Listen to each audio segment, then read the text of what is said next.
Removal. On the bottom of the notebook, remove the 2 rubber feet from the base enclosure. Remove the 8 5.5 mm P1 Phillips head screws that secure the base enclosure to the top cover. Carefully separate the edges of the base enclosure from the top cover. Remove the base enclosure. Replacement. Place the base enclosure into position on the top cover and press down on the edges to snap it into place.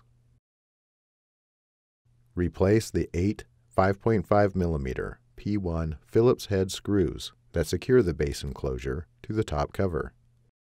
Place the 2 rubber feet into position on the base enclosure.